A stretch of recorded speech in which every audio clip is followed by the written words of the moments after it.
This is StoryLink Radio. The professional storytellers at StoryLink Radio have been around for a long time. The Irish knew storytellers by the name Shawnee. We are committed to bringing stories to life through the spoken word as in traditional oral storytelling. We present stories of many genres: ancient myths and legends, short stories, full-length novels, science fiction, high fantasy, philosophy, traditions, classics, drama, fiction, non-fiction, romance, theater, ghosts and haunts, stories of the strange, and much, much more. Our stories may be drawn from contemporary sources or from some dusty, near-forgotten tome. Regardless, it is a treat like no other to listen to stories and tales presented in a live format with the emotion and feeling a true professional storyteller brings, conjuring up images of yesterday, tomorrow, and fantasy. So join us at StoryLink Radio and let us be your Shawnee for a time.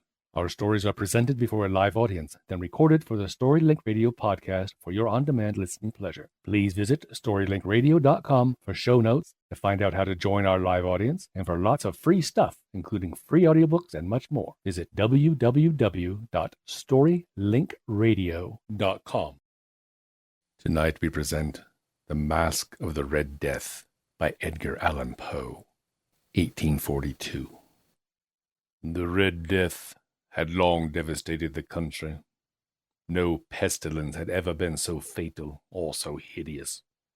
Blood was its avatar and its seal. The redness and the horror of blood. There were sharp pains and sudden dizziness, and then profuse bleeding at the pores with dissolution. The scarlet stains upon the body, and especially upon the face of the victim, were the pest ban which shut him out from the aid and from the sympathy of his fellow men. And the whole seizure, progress, and termination of the disease were the incidents of half an hour. But Prince Prospero was happy and dauntless and sagacious. When his dominions were half depopulated, he summoned to his presence 1,000 hale and light-hearted friends from among the knights and dames of his court, and with these retired to the deep seclusion of one of his castellated abbeys. This was an extensive and magnificent structure, the creation of the prince's own eccentric yet august taste. A strong and lofty wall girdled it in. This wall had gates of iron. The courtiers, having entered, brought furnaces and massy hammers, and welded the bolts. They resolved to leave means neither of ingress nor egress to the sudden impulses of despair or frenzy from within. The abbey was amply provisioned. With such precautions, the courtiers might bid defiance to contagion. The external world could take care of itself. In the meantime, it was folly to grieve, or to think. The prince had provided all the appliances of pleasure. There were buffoons, there were improvisatori, there were ballet dancers, there were musicians, there was beauty, there was wine. All these and security were within. Without was the Red Death. It was towards the close of the 5th or 6th month of his seclusion, and while the pestilence raged most furiously abroad, that the Prince Prospero entertained his 1,000 friends at a masked ball of the most unusual magnificence. Oh, it was a voluptuous scene, that masquerade. But first, let me tell of the rooms in which it was held. These were 7, an imperial suite. In many palaces, however, such suites form a long and straight vista, while the folding doors slide back nearly to the walls on either hand, so that the view of the whole extent is scarcely impeded. But here the case was very different, as might have been expected from the Duke's love of the bazaar. The apartments were so irregularly disposed that the vision embraced but little more than one at a time. There was a sharp turn at every 20 or 30 yards, and at each turn a novel effect.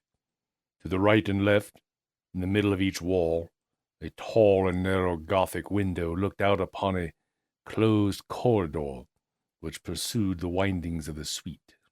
These windows were of stained glass, whose color varied in accordance with the prevailing hue of the decorations of the chamber into which it opened. That at the eastern extremity was hung, for example, in blue, and vividly blue were its windows. The second chamber was purple in its ornaments and tapestries, and here the panes were purple. The third was green throughout, and so were the casements. The fourth was furnished and lighted with orange, the fifth with white, the sixth with violet. The seventh apartment was closely shrouded in black velvet tapestries that hung all over the ceiling and down the walls, falling in heavy folds upon a carpet of the same material and hue. But in this chamber only, the color of the windows failed to correspond with the decorations. The panes here were scarlet, a deep blood color. Now, in no one of the 7 apartments was there any lamp or candelabrum. Amid the profusion of golden ornaments that lay scattered to and fro or depended from the roof, there was no light of any kind emanating from lamp or candle within the suite of chambers. But in the corridors that followed the suite, there stood, opposite to each window, a heavy tripod bearing a brazier of fire that projected its rays through the tinted glass and so glaringly illumined this room. And thus were produced a multitude of gaudy and fantastic appearances. But in the western or black chamber, the effect of the firelight that streamed upon the dark hangings through the blood-tinted panes was ghastly in the extreme, and produced so wild a look upon the countenances of those who entered that there were few of the company bold enough to set foot within its precincts at all. It was in this apartment also that there stood against the western wall a gigantic clock of ebony. Its pendulum swung to and fro with a dull, heavy, monotonous clang, and when the minute hand made the circuit of the face and the hour was to be stricken, there came from the brazen lungs of the clock a sound which was clear and loud and deep and exceedingly musical, but of so peculiar a note and emphasis that at each lapse of an hour the musicians of the orchestra were constrained to pause momentarily in their performance, to hearken to the sound. And thus the waltzers perforce ceased their evolutions, and there was a brief disconcert of the whole gay company. And while the chimes of the clock yet rang, it was observed that the giddiest grew pale, and the more aged and sedate passed their hands over their brows as if in confused reverie or meditation. But when the echoes had fully ceased, a light laughter at once pervaded the assembly. The musicians looked at each other and smiled as if at their own nervousness and folly, and made whispering vows, each to the other, that the next chiming of the clock should produce in them no similar emotion. And then, after the lapse of 60 minutes, which embraced 3,600 seconds of the time that flies, there came yet another chiming of that clock, and then with the same disconcert and tremulousness and meditation as before. But, in spite of these things, it was a gay and magnificent revel. The tastes of the Duke were peculiar. He had a fine eye for colors and effects. He disregarded the decora of mere fashion. His plans were bold and fiery, and his conceptions glowed with barbaric luster. There are some who would have thought him mad. His followers felt that he was not. It was necessary to hear and see and touch him to be sure that he was not. He had directed, in great part, the movable embellishments of the 7 chambers upon occasion of this great fete, and it was his own guiding taste which had given character to the masqueraders. Be sure, they were grotesque, There were much glare and glitter and piquancy and phantasm, much of what has been seen since in Hernani. There were arabesque figures with unsuited limbs and appointments. There were delirious fancies such as the madman of fashions. There were much of the beautiful, much of the wanton, much of the bizarre, something of the terrible, and not a little of that which might have excited disgust. To and fro in the 7 chambers there stalked, in fact, a multitude of dreams, and the dreams, writhed in and about, taking hue from the rooms and causing the wild music of the orchestra to seem as the echo of their steps. And anon, there strikes the ebony clock which stands in the hall of the velvet. And then, for a moment, all is still, and all is silent, save the voice of the clock. The dreams are stiff frozen as they stand, but the echoes of the chime die away. They have endured but an instant, and a light, half-subdued laughter floats after them as they depart, and now again the music swells, and the dreams live and writhe to and fro more merrily than ever, taking hue from the many tinted windows through which stream the rays from the tripods. But to the chamber which lies most westwardly of the 7, there are now none of the maskers who venture, for the night is waning away, and there flows a ruddier light through the blood-colored panes, and the blackness of the sable drapery appalls, and to him whose foot falls upon the sable carpet there comes, from the near clock of ebony, a muffled peal more solemnly emphatic than any which reaches their ears who indulge in the more remote gaieties of the other apartments. But these other apartments were densely crowded, and in them beat feverishly the heart of life, and the revel went whirlingly on until at length there commenced the sounding of midnight upon the clock. And then the music ceased, as I have told, and the evolutions of the waltzers were quieted, and there was an uneasy cessation of all things as before. But now there were 12 strokes to be sounded by the bell of the clock, and thus it happened, perhaps, that more of thought crept, with more of time, into the meditations of the thoughtful among those who revelled, and thus, too, it happened, perhaps, that before the last echoes of the last chime had utterly sunk into silence, there were many individuals in the crowd who had found leisure to become aware of the presence of a masked figure which had arrested the attention of no single individual before, and the rumour of this new presence having spread itself whisperingly around, there arose at length from the whole company a buzz or murmur, expressive of disapprobation and surprise, then, finally, of terror, of horror, and of disgust. In an assembly of phantasms such as I have painted, it may well be supposed that no ordinary appearance could have excited such sensation.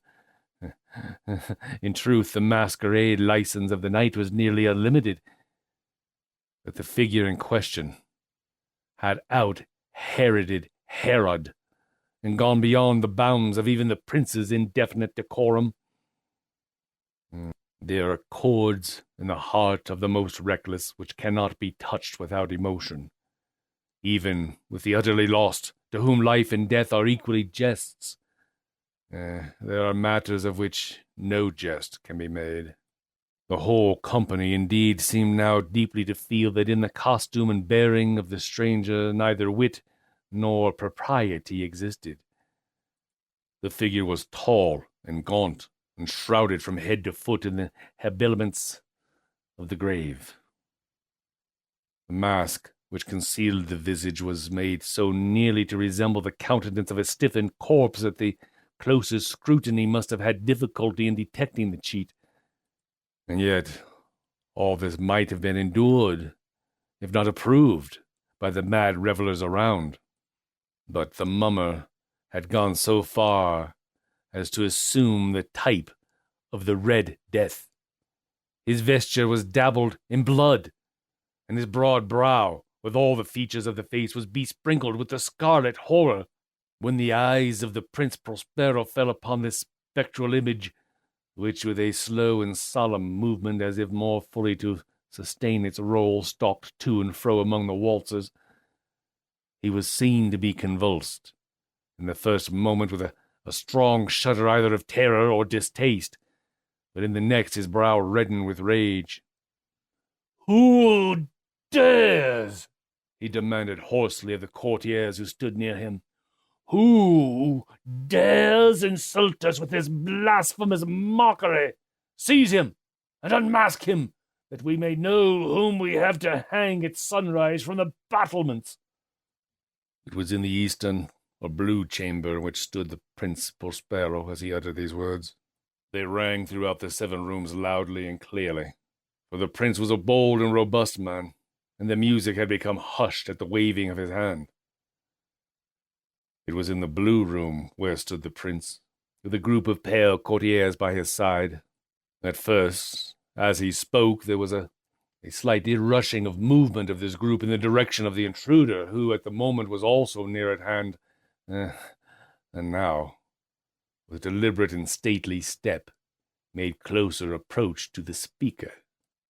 But from a certain nameless awe with which the mad assumptions of the mummer had inspired the whole party, there were found none who put forth hand to seize him, so that, unimpeded, he passed within a yard of the prince's person, and while the vast assembly, as if with one impulse, shrank from the centers of the rooms to the walls, he made his way, uninterruptedly, but with the same solemn and measured step which had distinguished him from the first, through the blue chamber to the purple, through the purple to the green, through the green to the orange, and through this again to the white, and even hence to the violet, ere a decided movement had been made to arrest him.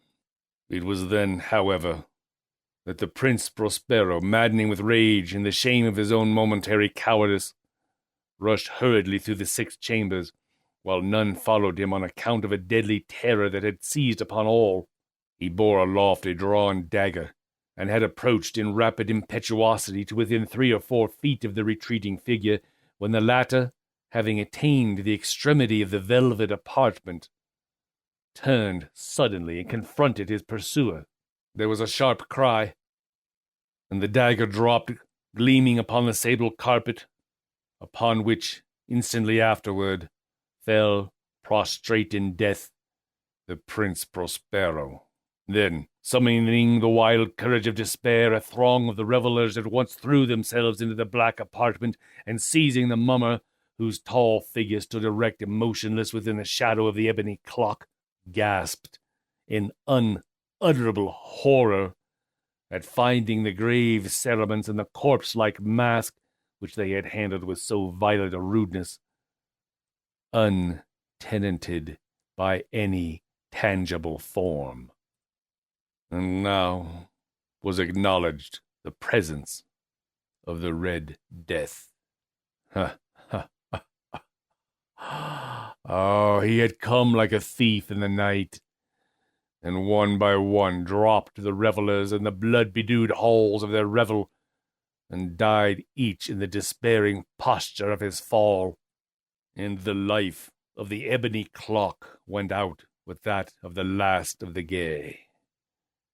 And the flames of the tripods expired, and darkness and decay and the Red Death held illimitable dominion over all. You have just heard The Masque of the Red Death by Edgar Allan Poe. Thank you for listening to StoryLink Radio. If you like what you've just heard, we hope you will subscribe to our podcast and pass along our web address, www.storylinkradio.com. Be sure to visit our website for show notes, to find out how to join our live audience, and for lots of free stuff, including free audiobooks and much more. Join us next time for another story from StoryLink Radio.